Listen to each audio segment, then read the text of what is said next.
I don't know that anybody would even know what that was. Why You don't you don't think tell us so? what your green necklace is tonight?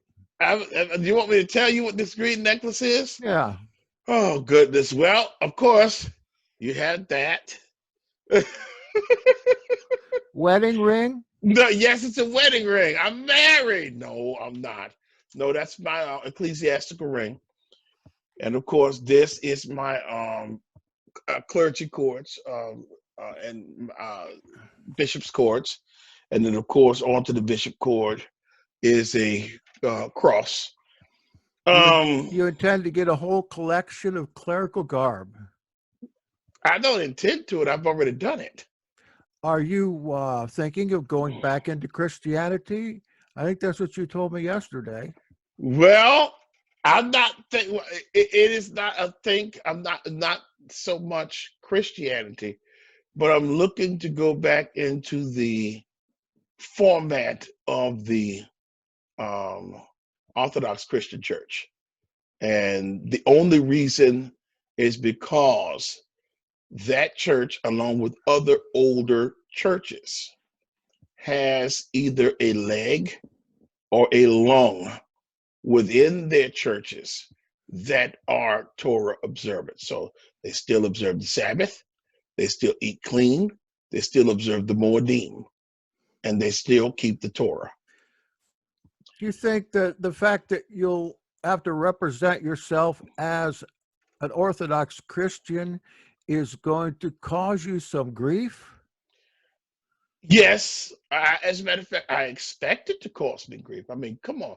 When we came out of the church and we came into Hebrew roots, or we came into Messianism before we got to Hebrew roots, because this went in stages. You know, it started out Messianic Judaism, and then from Messianic Judaism, it went to the independent Messianic. Then it went from the independent Messianic to the Hebrew roots, HR. Then from HR it went to Enochian. And now they're calling themselves TO, Oh, what's that Tor- mean? Torah Observant. Oh, okay. Um, so each of these, it's the same group of individuals, and a lot of them are very sincere, but I do see that the Messianic movement is really in danger, or the Hebrew roots movement is in danger, because there is no order, there is no ritual, there is nothing to bind them together and unite them as one. And because of that, there is a spirit of confusion. There is no unity. There is no centralization. There's nothing that's formal. And because of that, it's leading to every man doing as they see in their own eyes, and that's dangerous.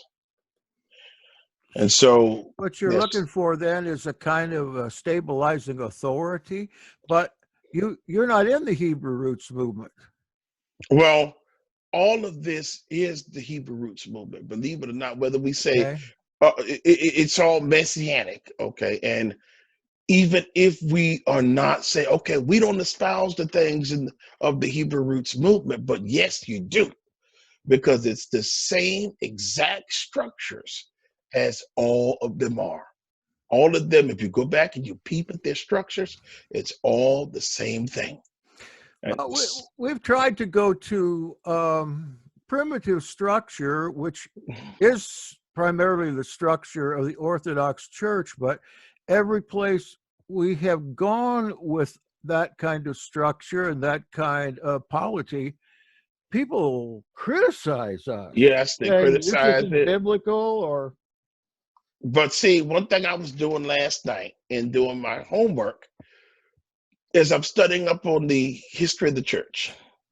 I'm studying up on the seven ecumenical councils. I'm studying on the origins of where they came from. I'm studying about the schisms between East and West, and I'm studying it because I want to know when I undergo incarnation as a bishop in the Orthodox Christian Church. I need to know what I'm talking about. And so I'm doing my homework, I'm studying, I'm meeting with bishops and counseling with them and being taught by them. And one of the things that I've noticed that it all goes back to the first century. If it did not go back to the first century, I'd be, no way, I'm out of here. We see that in the New Testament. Mhm. Absolutely. That the Absolutely. structure there is the exact structure of some churches today. However, there are some churches that don't have that structure that call themselves the original New Testament church. And that's why you need to know history. Anybody, any church or anybody that says, oh, and there even some messianics that say, oh, we are falling in line with the book of Acts. We're doing what they did in the book of Acts, you lying demon. No, you're not. Because the first thing that the first century assembly did is it bore fruit. And that's one of the reasons why I've had it up to here with the HR and Enochians and everything else, is because the things that they're talking about is not bearing fruit. Go ahead. If you can't beat them, join them. Well, Now, here's a bad throwaway question. Okay. Do you think when you are consecrated a bishop in the Orthodox Church, you will automatically become a child molester? Absolutely not. Can you imagine such foolishness? No, I don't believe that I'm going to be a child molester. As a matter of fact, I am one of those people that believe. If you listen to the first part of this, you know that I was raised around different children. I was one of those throwaways that was rescued. So I have a very low tolerance for harming a child. I believe that people that harm a child should be executed. Yeah, you're the one that got away. Amen. You got Amen. away Thank from the you, black Father. shears. Yes. Let's go back a little bit in history. I want to Okay. hear those stories about the racial incidents that you have found yourself in. I Oh find my gosh. because we can't hardly imagine that some of us from the places we come from that such things could happen. Well, I think that people need to first understand, and we talked a little about some of them last time we were together. And what we need to understand is these things do happen. We talked about the Arthur McDuffie murder and the consequences that outflowed from that, and how there was a riot in 80, there was a riot in 81, and there was a riot in 82, all stemming from the same Arthur McDuffie situation. Why? Because the issues that need to be dealt with were not dealt with. Now, let's go forward. And this is so funny. I had a teacher, and this goes to show you that some of the teachers, I had teachers that taught me, whether it be elementary school, whether it be in high school, they were still part of that segregation type system. Remember, I was one of the first group of individuals in 1975 that was bused to all white high schools. Okay, so I was the first, I was in that first group. And so I was bused across from the Opelika neighborhood of North Dade County to West Miami-Dade County to an elementary school called Amelia Earhart Elementary. There was a teacher in that school. He was a very good teacher. And this teacher would later go on to become governor of the state of Florida. His name is Bob Graham. He lived in Miami Lakes, Florida. Sure. He was I had him in second grade, and he became governor, and then he became senator for the state of Florida for until 2008. I think he retired in 2008. That's Yeah. a long career. He's now back home in Miami Lakes, retired. and enjoying life. Okay. Wasn't he followed by Christ? No, he was not. Martinez followed him. Mhm. It was Reuben Askew in my early childhood, Bob Graham. Then it was Martinez. Then it was uh, after Bob Martinez, it was Childs. Then it was Chris. Then it was uh, no Charles. No, it was Childs, McKay, Bush. No, Chris and then Bush. Oh, no, Bush and then Chris. I'm sorry. And then Scott, and then we have Ron DeSantis. That's a civics lesson right there. Sure. So did you, even at that early age of being bussed over there, like what was the reaction Well, I of those know that that. lived in the neighborhood? Well, I lived in, as you know, I live in a very close African American neighborhood. My bus driver, Mrs. Joyce Wilcox, blessed be her memory. And you know, I found out she passed away 2 or 3 years ago, and she was my bus driver. She attended our church in Miami. My mom, and they get me up there and they walk me to the bus stop. Think about this: they're walking me to a bus stop at 4 or 5 years old to go over to Amelia Earhart. Miss Wilcox comes up with this big flat nose bus. They picked me up. I was so short. They had to pick me up onto the steps. And I was this little scared black boy with an afro. And before they took off, they get the oil out and they start praying over me and they start speaking in tongues. My mom was nervous, you know, having been a civil rights leader, you know, she was very nervous about this. And so she turned to Mrs. Wilcox. She said, take care of him. She said, don't worry, Sister Henry, I have him. And she put me up in that seat and away I went. I bet she was crying. Could you imagine that? They prayed for you right at the bus? Yes. Did you find that embarrassing? No, I didn't know it was. Look, I was raised in that by this time. Mhm. Okay, so it wasn't embarrassing. She picked me up and she treated me like one of her sons, Miss Wilcox, and she walked me to my class. That's how close our church community was. She walked me to my class. And then when it came time to go get me, she came and got me on. She put me on the bus. See, but when you were in the early years, you went from, I guess it was like 9 to 12:30, and then she would bring me home. And so having that kind of a close community really helped with integration. And so I saw these people that were different shades and different colors. And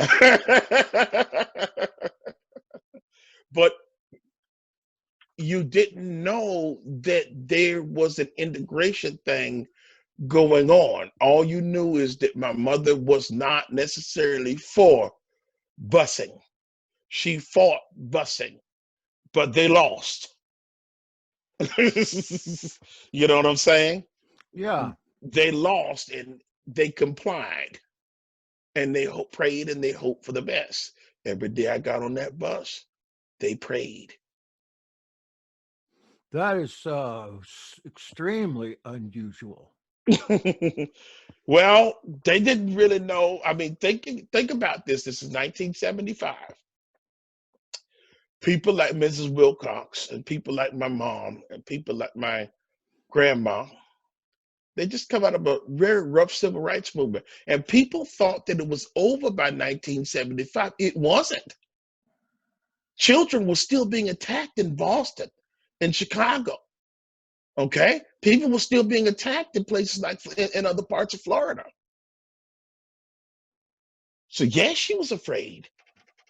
You know So what I'm saying? all in all, did you finally decide whether it was a good thing or a bad thing, or were you just too young to I decided later on that it probably was a good thing, but at the same time, it was a bad thing because Two things. It kept me out of, because if I had stayed in the neighborhood, I would have gone to a place called Golden Glades Elementary, then to North Dade High School, and then to Miami Norland Senior High School. But because I was taken off of that track, I went to Amelia Earhart Elementary, Hialeah Junior High School, and probably would have gone to either Hialeah Miami Lakes, or I would have gone to Hialeah High School. All three white schools. Mm-hmm. Okay. So you were you graduated into sports by the time you got junior high or so, and Yeah, you're junior playing high sports. school, playing football. I was wrestling. I was running track. I was into the martial arts, taekwondo and tang sudo. Did a little judo. Tried my hand at boxing, but I was too short. Mm-hmm. But the point is, when you deal with, I was learning to, I benefited from being a part of those schools that had a lot of money for sports, a lot of money for academic scholarships, a lot of money for different after school activities. And so I would be in they would call white schools from that time forward. You know, when I moved to St. Augustine, I went to St. Augustine High School, which had a bloody history, as you know. And we were going to talk about the Ku Klux Klan a little bit today. And let's talk about high school, and then we'll talk about the Klan. I went to St. Augustine High School. You know, they moved me up as I got older Up in to North keep, Florida? yes, in North Florida, to keep me out of trouble because I was getting in too much trouble there. And so they moved me to St. Augustine, Florida. And I started going to school there, and I really took to learning. And but St. Augustine High School has a bloody history, history of segregation. When they built it, it was a segregated school. Blacks went to Murray High School, and that was the black high school in town for African Americans. And St. Augustine High School was the white high school. They integrated St. Augustine High School much earlier than they did in Miami. Okay. And it was a bloodbath. You go to St. Augustine High School, talk about you want to go there if you want to and see what's going to happen to you. They laid the lumber. They even look, they threw alligators on people.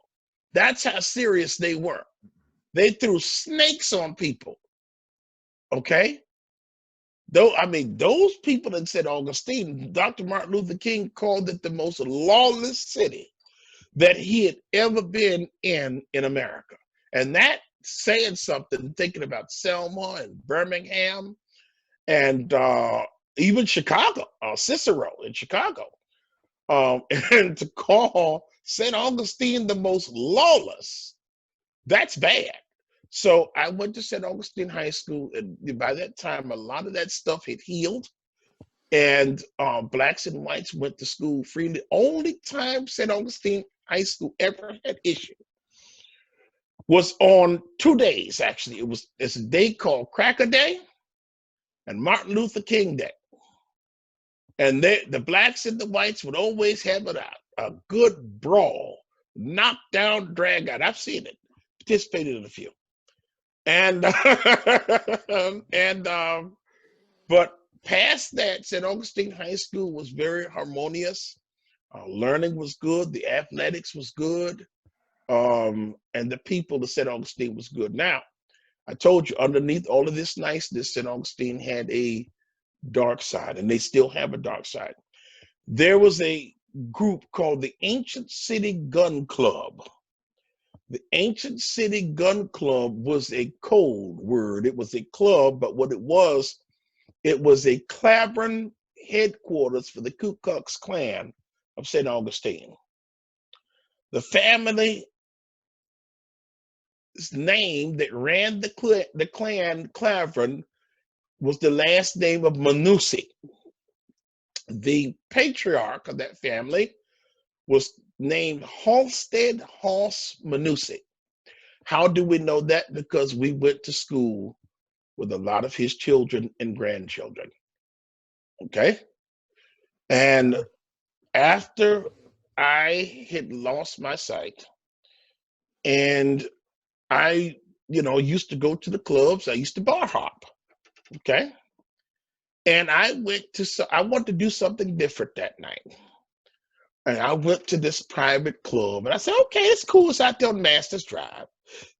Get in the cab and go to the club. It's a private club. I didn't know it. And I went and I sat up there to the bar like I lived there. Sat up to the bar like I was the Ku Klux Klan Grand Cyclops himself. Didn't know anything. I couldn't see. Sat down there to the bar and ordered the bar. The bartender looked shocked. Everybody around the room looked shocked. And I ordered a beer. You're the only one in the whole bar. The only black person in the whole place. Sitting around these Ku Klux Klan people fixing to have a meeting. Okay? They fixing to have a meeting. Yeah. Do you know what saved my butt? A friend of mine who was part of this family saw me and grabbed me, got me off of the stand and said, "You goddamn fool. Are you insane? You must be insane." So he got me out of there, got me in a cab. And I'm like, what the heck was that all about? He saw me the next day. He said, "Listen, you can never, ever, ever, ever, ever, ever, ever go back there again. Do you know what you can do to this town?" So what is he basically telling me? The blacks and the whites did not want violence. Okay, they had just come through. They've not just come through, but they came through in the 60s, a very violent time. People were killed. And there I was, the stupid Denny. This after my football accident, football injury, and I'm going and sitting up in this place. One of them stupid people. One of them people. So strange. I mean, maybe there was just some kind of a joke on you or a joke on them, drag you in there, sit you at the bar, and let's get out of here. No, I did that. I went in there and I sat down there wanting to do something different, not realizing what I had done could have plunged the entire town into a problem. And we're going to talk about another incident here in a minute. So he told me, he didn't tell me what it was. He said, "You can never, ever go there. Promise me that you'll never do that again." And I had to promise it. This is somebody in the Ku Klux Klan. Okay? Yeah. Friend of ours. So I didn't go back there. And needless to say, I didn't go back there. And then I'm like, God, no, I was hustled off like I was being hustled off to jail. And so I didn't understand. But then I opened my mouth to the Negroes. And so I said, let me ask you a question. What's this place out here on Masters Drive? They tell me that it was a club, and I went in there to have a drink, and I caused a big disturbance. The Negro said, "Oh!" And the next thing you know, people coming in and say, "He went what?" Oh! And then, of course, the Negro leaders. You stay away from that place and don't you ever go over there. Those are bad people over there. Then I started to get the lecture about 1962 and 1963 and 1964 and how bad those people were. And they go and get one. They even went and got one of the people that they drug out west and they was going to set them afire. But only the timely arrival of the sheriff kept these people from being incinerated. They went and got one of those guys. His name was Clyde Jenkins. He was the deacon at the First Baptist Church of St. Augustine. And he told me about the Ku Klux Klan. He told me about this family. And I'm like, oh my goodness. I could have destroyed this town because of ignorance. Think about that. One wrong blow, one hot-headed Ku Klux Klan. And this is and I was well known in that town. Somebody who played football. Everybody knew about the accident and everything. They had to have parades when I came back to town and all kind of stuff. And imagine what would have happened if I'd have gone in there and gotten shot dead. They'd have burned that town into embers. you might have had a little bit of trouble as far as having lost your sight to tell who was who. Yeah, exactly. I would have Mhm. been able to say, man, please, but I believe it was the power of Yahweh that kept me in that place and kept those people in check, and had two people that I knew who were saying, oh my God, this must be a joke. Something must be wrong. Somebody must have dared him to do something like this. But they got me out of there. And the Negro said this was no joke. It was nothing to play with. So nevertheless, I didn't go in anymore. I realized these are bad people. I had pastorates up along that 90 US 90 corridor, Mm-hmm. clear from Tallahassee over to Mobile, and I can tell you firsthand, they're some of the most bigoted people Oh, I've ever met, absolutely. all the way Absolutely. across the state. Absolutely. And actually, it comes down further than that. I believe it comes down to even going down into South Florida. You have some places down there. Davie used to be a big Ku Klux Klan stronghold Hmm. down there in Broward County, and Palm Beach County as well. So look, the Ku Klux Klan is still there. It's still here in Tennessee. It's still here in Georgia. They're Yeah, not going anywhere. I got some stories of my own, but right now I'm going to put us on pause because Okay. it's time for a Lasix break. I'll be right back. Okay. Go. Well, I ran into Shroomkoff out there in the hall, and he wanted me to express my congratulations to you, or his Mhm. congratulations to you. So consider it done. Now you're going to tell us about another incident. Yes, I'm gonna tell you about another incident. So I left those. I realized these are bad people, so I'll never go around there again. Okay, so we move forward from there. That happened and later on, there was a big rally. Everybody in town began to get word that the Ku Klux Klan was coming to face down the black community. They were going to show up downtown at the slave market, and there was going to be a confrontation. They were going to say a few things, and we were just supposed to listen. So the black people, we had a meeting at St. Paul AME Church, and we decided we were going to go down there and we were going to meet them. And there I am again, shortly after my accident, about a couple of years after my accident. Yeah, I'll go down there too. Okay, so we go down there. And once we get down there, we walk from St. Paul AME Church across King Street downtown, which is not far, right there to the slave market. There's the Ku Klux Klan leader. It's not Hoss Manussi. This is some bigwig, and he's haranguing the black community about how we're tearing down the country, about how we are lazy and how we're no good, and how we're this and how we're that. And I was standing there listening to all of this. And you caused the watermelon shortage of 1979. Yeah. So, but I'm going to tell you something, and it had to be the Holy Spirit. Something got in me, and something began to burn in me. And before I knew it, I was standing in front of this man, pointing in this man's face. And I told him, you take you and your white trash and you get out of this town. You get out of this town. We don't like you. We don't want you here. And we want you to leave now.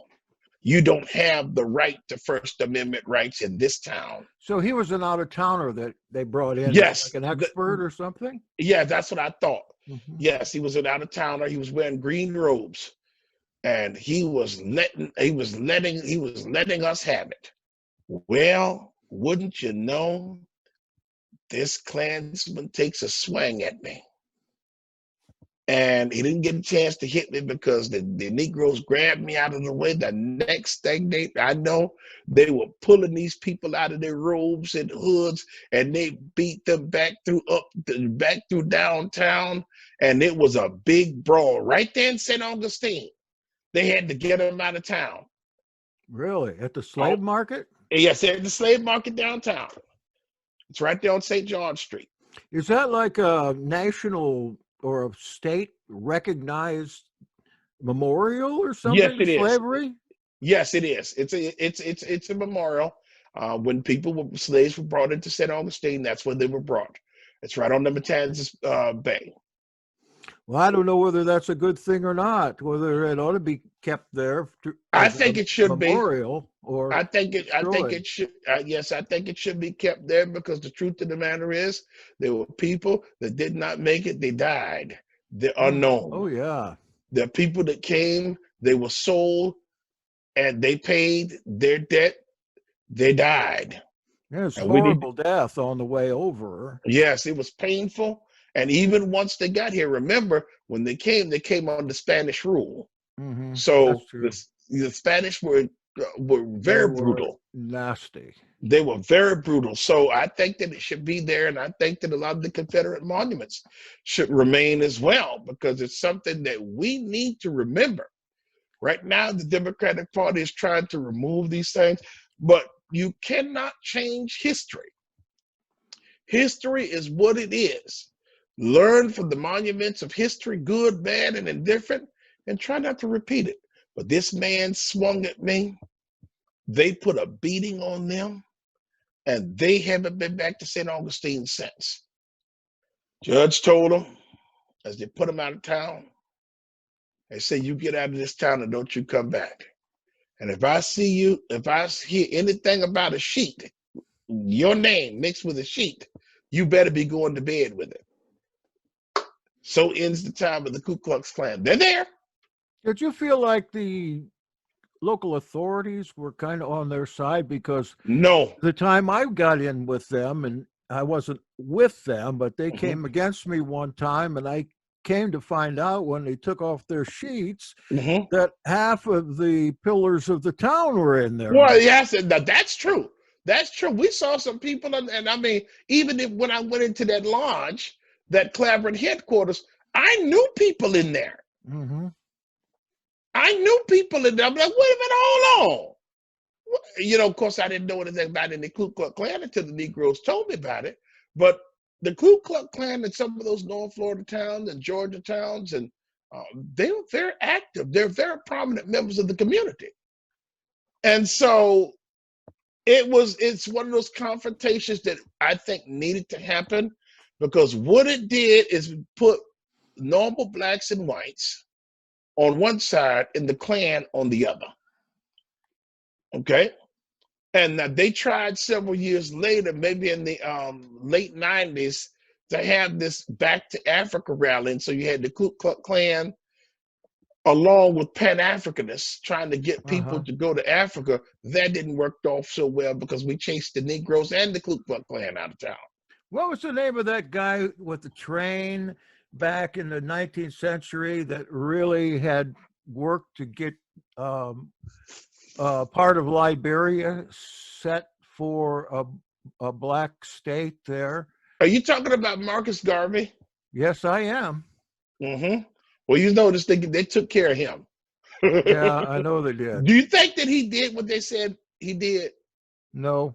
I don't think so either. I think he kind of got set up and they used that as a pretext to get him out of town. I don't think that he was an embezzler, for sure. I don't think so I either. think that's the thing that they got him for. Right. I don't think so either. That guy was too dedicated to his cause. Exactly. And there was a couple of people that were dedicated to their causes, and they got caught in stuff, and they got rid of them. So yeah, we've had those run-ins with the Klan. They tried in Jacksonville, they got ran out of there. So they're there, but they're very quiet now. Now I'm gonna tell you another account, and this is of redemption. There was a believer. He was a pastor in Palatka, Florida. That's right outside of St. Augustine, St. Johns County. And I went to a church, his church, not knowing this. And then we went to his house for dinner. And as we were at dinner with this gentleman, he began to testify about how the Father had saved him. and how he saved him, how he set him free from awful things. And he told us he used to be in the Ku Klux Klan. And he told us about some of the things that he did, some of the things that he had renounced. And when you hear some of the things that went on, and you look at this man crying and see the pain that was in this man's heart, you've got to know that Yahweh is a forgiving Yahweh. And you got to know that Yahweh can make whole. He was what they would call a night hawk. You know what a night hawk is? One of these guys that go out and grab people at night and kill them. That's correct. Mm-hmm. They do things. These are what they call night riders. Night riders. Night riders. When you ever hear the Klan was riding, okay, you get the word in the black community, the Klan is riding. That means you get your gun, you get where you need to get, and you watch. When they come, you don't wait for them to shoot you. You shoot at them. Okay? Yeah. And I learned this because this was the talk that I learned from my grandparents. They had watches on top of these houses watching when they would be riding. And so this guy, Chuck, was a night rider. He was one of those people, and he was a night hawk. What does a hawk do? A hawk sits up high and it looks down to see where the prey is that they're looking for. Normally, when the Klan is riding, it's one thing. When the Klan is riding, people need to know that they're riding for specific purposes. They did not ride for nothing. They're going to a specific target. Oh. In other words, you see what I'm saying? They just didn't wait for someone to come along. They had someone picked out. They have some. When they ride into a neighborhood, they wrote somebody has been singled out for punishment by that clan. Okay? Because something happened at the store, something happened at another type of business, you did something, somebody said you did something, it got reported to the Klan, and the Klan dealt with it. So whenever the Klan rode, they rode for a specific target. Now, sometimes it could be simultaneous targets, as what happened during the Civil Rights Movement. They'd have different groups, and they would go to simultaneous targets. And usually they struck anywhere from 12 to 3 o'clock in the morning. Mm-hmm. Okay? And so this is the type of stuff that Chuck did. And this is the type of stuff that Pastor Chuck repented from. And I know that it was real because I saw that brother. It's the problem with It's hard to fake true emotion. No, it's not. The problem that we told Chuck, you got to forgive yourself. Mm-hmm. I don't know whether Pastor Chuck ever forgave himself. But we told him you have to forgive yourself for what you did. God's already forgiven you. He's already took 39 stripes for you. He died for you. He rose from the dead from you. He is on the right hand of the Father, making intercession for you and your family. Now, your job is to forgive yourself. Sometimes that's the very hardest thing you can do. And I don't know whether he forgave himself, but he was a good man. He was a loyal man. And he know he could preach. He know he could preach. So, the Father, just because somebody's in the Ku Klux Klan, because somebody's a bigot, just because somebody goes up and join a skinhead group or a militia and they get involved in things, that doesn't mean the Father can't redeem them. He redeemed them. He redeems them just like he redeems you and I. We were talking our last time together. We were talking about some of the things that really has caused me to get disenchanted with the Hebrew roots. And how, I ask questions. I'm like, do you think it's going to ever get any better? And it can't get better unless people want it to get better. I read that scripture in Jeremiah about how it says the leadership did this, the leadership did that, but the people were also guilty. That's why they went into captivity, because they wanted things that way during that time. Okay?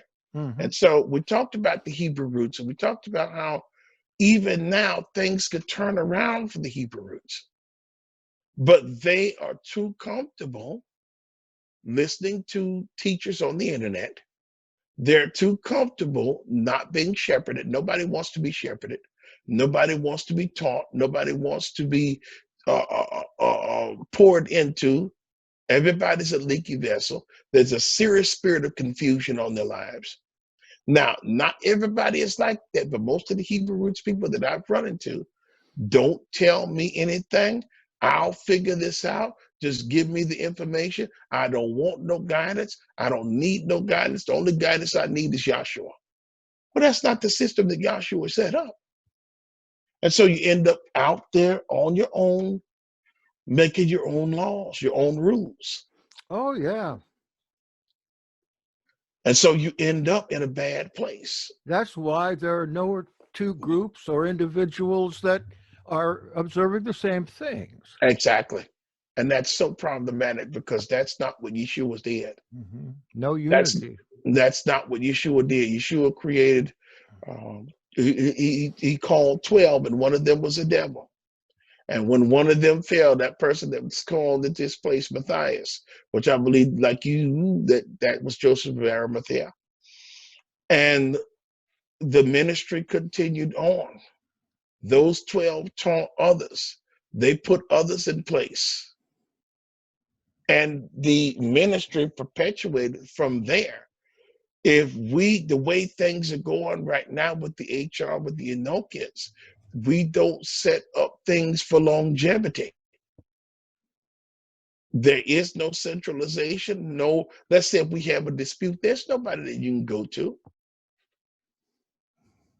Because nobody honors contracts. So there's nowhere you can go. Well, that was one of the things that the Methodists were debating quite some time ago. Mm-hmm. Some of them said, what we really need is a pope. We need one person at the top to make decisions.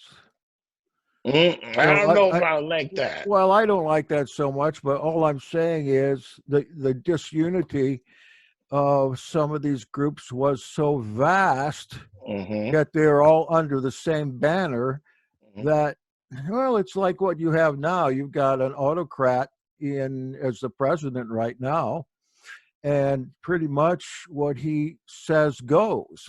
And if you got somebody on the right course, then you're going to have good decisions without having all the interferences, like the American Communist Party in the way. And when you don't, then you have a disaster area like what they want to put in place. And it's the same thing in the body of believers. And I could tell you stories in my 21 years of things that I've seen. Maybe I ought to write a book about things that I've seen inside the movement, because I've been in places where you see some of the decision making, you see what goes into the decision making, and you see how it also affects not only you, but how it affects others. And you see how people are willing to say, oh, that's not so. You just perceive it that way. I'm like, you lying demon. I saw exactly what I saw, and I heard what I heard. Now, that's what they do in cults. And that's what the HR is starting to become.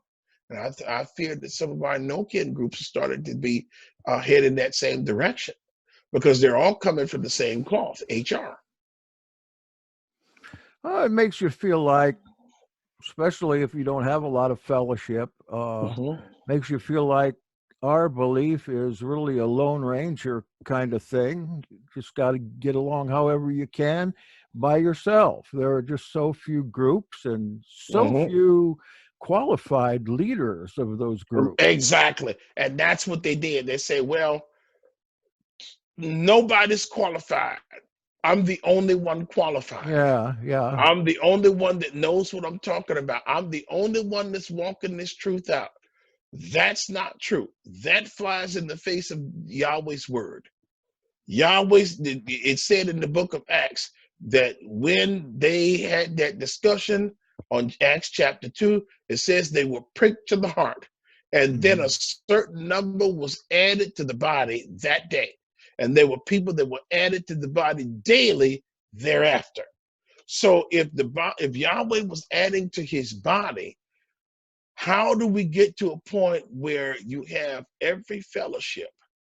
And they say, well, I don't believe in denominations. You want to bet?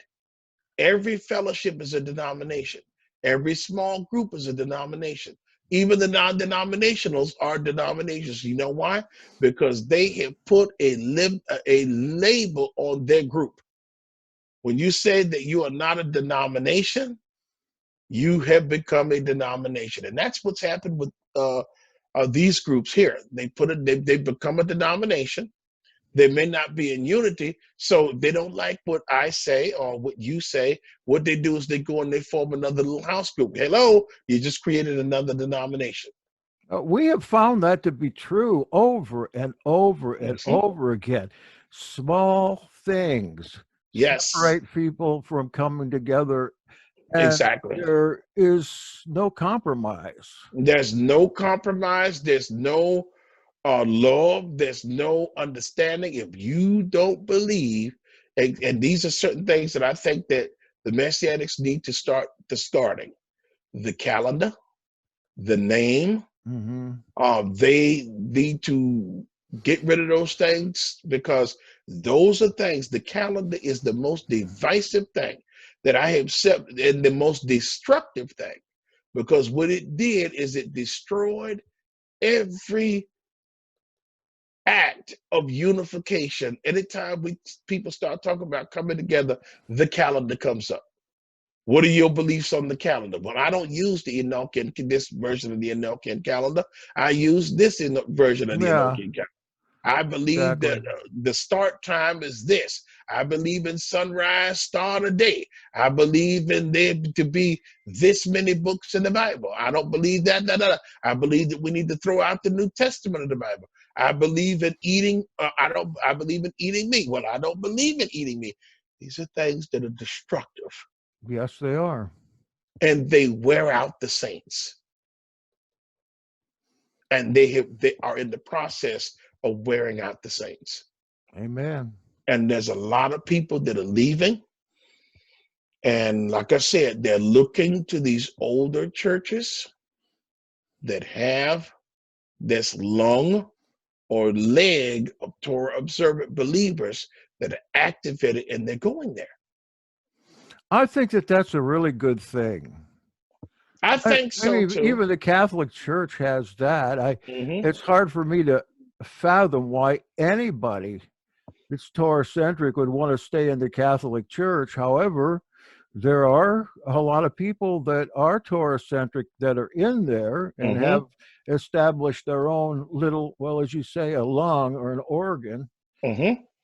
And the leadership is pleased to let them dwell. Mm-hmm. And that's what you see happening. I discovered this same thing in the Orthodox Christian Church. I don't know if it's so with the Episcopalians. I don't know if it's so with other groups, but if it's in these two largest groups, why wouldn't it be so in the other ones? Right. And so go ahead. Well, I was going to say, our time's about up for this session. Do you have any particular words of wisdom you would like to share with us before we leave this one and get ready for the next? Yes. Well, one of the things I think that an individual needs to do is I don't know whether we're going to do another one or not. But I think that people need to see in these stories that while some of them are funny, some of them are informative, some of them are historic, at the end of the day, you see the hand of Yahweh in all of this.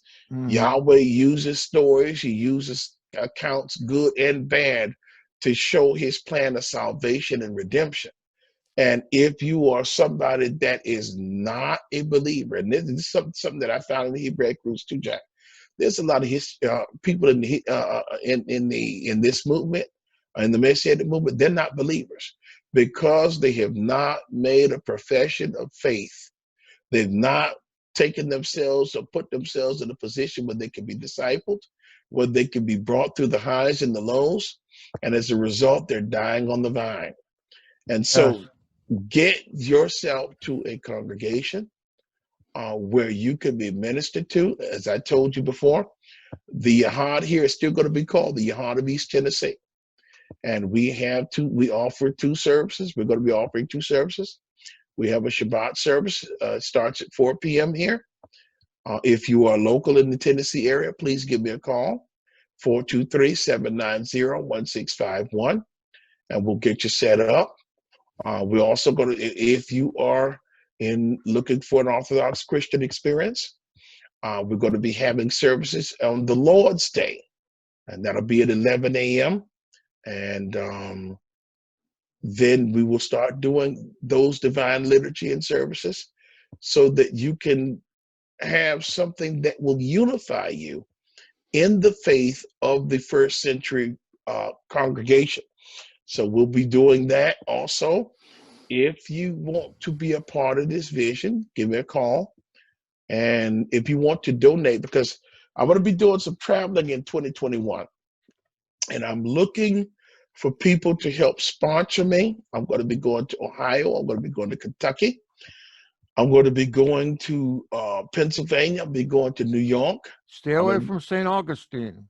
Well, actually, Florida is part of my jurisdiction, so I'll probably be coming down to Florida. But I'm going to be going up to meet some people, minister in some churches, and minister to and see some old friends. And I'm going to be looking for people to help donate to this ministry. If you want to do that, go to paypal.me. And what's the end of it, Gov? PayPal.me / Bishop Regesh. That's it. PayPal.me / Bishop Regesh, and donate some money, because what I'm going to be doing is I'm going to be traveling, and I'm going to be doing hotels, and I'm going to be going to a conference. And so if you want to participate in that and be blessed, why don't you please stand with me and support me in that, and you will be blessed. Amen. Go to our GoFundMe page too, and you can donate money to assist towards that. Because there's some things now that I'm going to be doing the work of the official work of the clergy, I'm going to have to start dressing different. So I'm already taking steps to do that. I'm not just getting clergy clothes, but I'm going to have to start getting dress clothes. I'm going to have to start getting dress shoes. Things that will befit somebody of that calling. So I'm going to be buying that stuff. I'm already doing it now. And if you want to be blessed and be a part of that, feel free to donate. Amen. Very good. Thank you, Bishop Regesh. Anytime. Really hope we can do one more. Yeah, that's fine. Okay, let's do it next week. Okay, we can do that. Okay. Thank you all. And thank you.